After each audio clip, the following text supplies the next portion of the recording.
मैं आ गल नूं समेटना चाहुंदा हूं। आखिर विच पंजाबी नूं चुनौतियां दरपेश ने, पर पंजाबी खत्म हो जाएगी ਜਾਂ पंजाबी जिद्दां बाबा जी कह के गए ने सीचेवाल होरी, पंजाबी रहती दुनिया तक रहेगी। जब तक दुनिया तब तक पंजाबियत रहेगी, तब तक पंजाबी कायम रहेगी। इस गल और मैं 3 नुकते तुहाडे नाल एक हुणे गल हुई भी है। 150 मुल्कां विच 12 करोड़ की गिनती तो बाद पंजाबी ने, ये असीं जाणदे हां। ब्रिटेन विच अंग्रेजी तो बाद पंजाबी दूजी वड्डी जुबान बनती चली जा रही है। आंकड़े साढ़े सामने ने। कैनेडा विच हुणे जिक्र होया कि अंग्रेजी, फ्रेंच, चीनी ते उस तो बाद पंजाबी चौथी भाषा का दर्जा जिहड़ा है वो प्राप्त कर चुका है या करने वाला है। सिंगापुर विच पंजाबी नूं सरकारी तौर पर उचेचा रुतबा मिलिया होया है और वड्डी गिनती में पंजाबी जिहड़े ने पाकिस्तान च वसे हुए हैं। सब तो वड्डी गिनती मैं जे कहां कट्ठी किधरे पंजाबियों की है तो पाकिस्तान च है।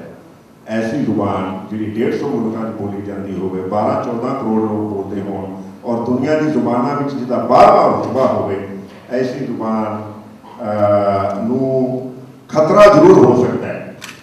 ये जरूर हो सकता है कि कुछ होर करने की लोड़ है, पर यह कहना कि पंजाबी शायद खत्म हो जाएगी, ये नहीं हो सकती। दूसरी गल, पंजाबी भाषा के नाल जिहड़ा पंजाबी सभ्याचार जुड़िया है, जिसने सारी दुनिया को नचा दिता है, जिन्हें सारी दुनिया को अपनी रिदम से नचन टप्पन को मजबूर कर दिता है। और पंजाबी सभ्याचार दी कई होर गल्लां जिहड़ियां ने, और पंजाबी जिथे गया उन्हें अपना सभ्याचार नाल रखिया। कल रात को भी असीं देख रहे सी जो एलोमिनाई मीट सी कि किस तरह बच्ची जी है वो जियां का गीत गा रही है और बाद में गिद्धे की परफॉर्मेंस है, भांगड़े की परफॉर्मेंस है। असीं हुणे पंजाबी यूनिवर्सिटी वालों धन्नवाद कैलकटा विच पूर्वी भारती पंजाबी कॉन्फ्रेंस की। उत्थे 1.5 घंटे का 270 बच्चों ने कट्ठे स्टेज पर पूरी पंजाब की हिस्टरी जिहड़ी है इनैक्ट की।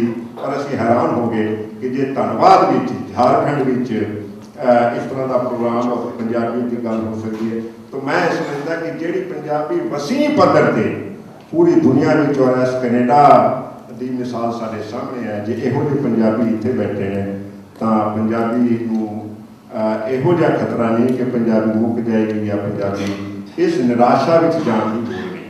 ये मेरी गुजारिश।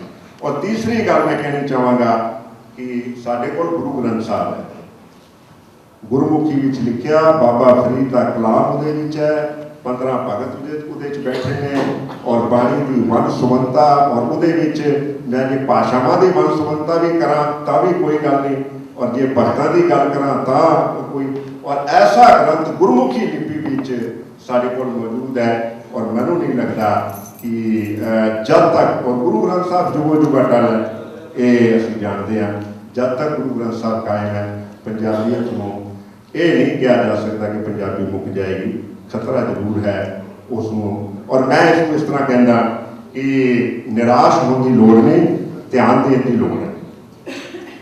निराश नहीं होना, पर ध्यान जरूर देना है कि पंजाबी का विकास कितना होवे, पंजाबी का प्रचार प्रसार कितना होवे। आखिर च मैं पंजाबी यूनिवर्सिटी की गल किए बगैर नहीं रह सकता। पंजाबी यूनिवर्सिटी दुनिया की दूजी यूनिवर्सिटी है जिहड़ी भाषा के नाम से बनी है। मैं रात को भी ये गल कही थी। और पंजाबी यूनिवर्सिटी पंजाबी भाषा के प्रचार प्रसार वास्ते मुख्य तौर पर बनी है, मुख्य मैंडेट उदा है।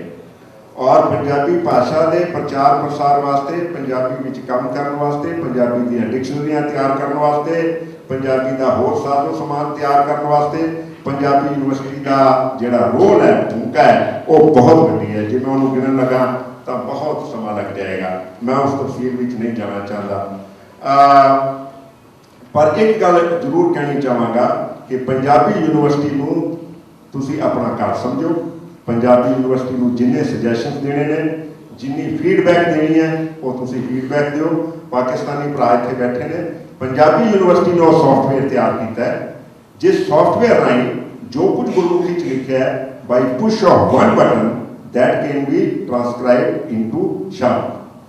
और जो कुछ पाकिस्तान में शाहमुखी में लिखा गया है और उतों के लोगों ने पंजाबी में लिखा है, शाहमुखी स्क्रिप्ट है, वो एक पंजाबी विच गुरमुखी विच हिंदुस्तान च पढ़ सकते। ऐसा सॉफ्टवेयर इस वास्ते तैयार किया है ताकि जी पंजाबी कम्यूनिटी है जी सरहदों पार बैठी है, जी शाहमुखी च लिखती है, वो उन्हों का लिखा हुआ लिटरेचर हिंदुस्तान में रहिंदे पंजाबी जिहड़े ने गुरमुखी स्क्रिप्ट में पढ़ सकन। ऐसी जिहड़ा काम है वो पंजाबी यूनिवर्सिटी के हवाले नाल हो रहा है। पंजाबी लोक नाचां की सांभ संभाल, पंजाबी गीत संगीत की सांभ संभाल, पंजाबी क्लासिकल म्यूजिक की सांभ संभाल, पंजाबी रिवायतों की सांभ संभाल, और फिर मैं कहूँगा अकादमिक पद्धर तो जो पंजाबी यूनिवर्सिटी की भूमिका है 50 सालों में उसका किसी होर यूनिवर्सिटी नाल मुकाबला नहीं किया जा सकता। इन्नी निट के अकादमिक पद्धर पर, मैं फिर कह रहा अकादमिक पद्धर पर, क्योंकि असी हायर एजुकेशन का अदारा तो हायर एजुकेशन के हवाले नाल एजुकेशन के हवाले नाल अकादमिक पद्धर पर जिन्ना काम पंजाबी यूनिवर्सिटी हो रहा है उसका हुणे 2 महीने पहले साडी जी डिक्शनरी है अंग्रेजी पंजाबी डिक्शनरी वो असी ऑनलाइन कर दी है। कोई भी बंदा बिना डिक्शनरी चुकिया सिर्फ वैबसाइट पर जाके ऑनलाइन डिक्शनरी जी है उसका इस्तेमाल कर सकता। और सारिया डिक्शनरियाँ अगले 6 महीने असी वैबसाइट पर पाने जा रहे हैं। पंजाबी उर्दू डिक्शनरी, पंजाबी पर्शियन, पंजाबी हिंदी, हिंदी पंजाबी, सारिया डिक्शनरियाँ जिहड़ियां ने वो ऑनलाइन असी करन जा रहे हैं। और बहुत सारे हुण असी पंजाबी सर्टिफिकेट कोर्स ऑनलाइन शुरू कर दिता है। कोई भी बंदा जिहड़ा है ऑनलाइन पंजाबी सीख सकता है साडे वैबसाइट एक्सैस करके। और साडे तो मैं बहुता कुछ नहीं कहता, ऑर्गेनाइजर का धन्नवादी हाँ। और गल पंजाबी जुबान की मात भाषा के प्रचार प्रसार की करिए तो मैं अपनी गल समापत शुरू धनीराम चातरिक तो किया, खत्म चरण सिंह शहीद की कामना है। और कामना मेरी भी है और वो कामना थोड़ी भी होनी चाहिए है पंजाबी बोली वास्ते। उस तरह कह के अपनी गल समाप्त करांगा। बहुत खूबसूरत कंपटीशन है। पंजाबी नाल प्यार करने वाले शायर कितना पंजाबी वास्ते गल करते हैं और जी साडी भावना अंदरूनी भावना को व्यक्त करदियां ने जिहड़ियां लाइनां वो कह के तुहाडे सामने अपनी गल समाप्त करांगा। चरण सिंह शहीद ने लिखिया सी, किसे नूं भुख चंगे चोखे छत्ती खाने वाली, किसे नूं भुख चंगे चोखे छत्ती खाने वाली, किसे नूं इच्छा सेज सोहनी पोली पोली दी, किसे नूं भुख चंगे चोखे छत्ती खाने वाली, किसे नूं इच्छा सेज सोहनी पोली पोली दी, किसे नूं है चाह भड़कीलियां पोशाकां दी, किस कोई चाहे मौज रोज ईद अते होली दी, किसे नूं है चाह भड़कीलियां पोशाकां दी, कोई चाहे मौज रोज ईद अते होली दी, किसे नूं है लालसा हकूमतां या लीडरी दी, किसे नूं है लगी अग सोने भरी झोली दी, किसे नूं है लालसा हकूमतां ते लीडरी दी, किसे नूं है लगी अग सोने भरी झोली दी, कोई कुछ सोचता है कोई कुछ लोचदा है, मैं सदा लोचदा तरक्की मात बोली।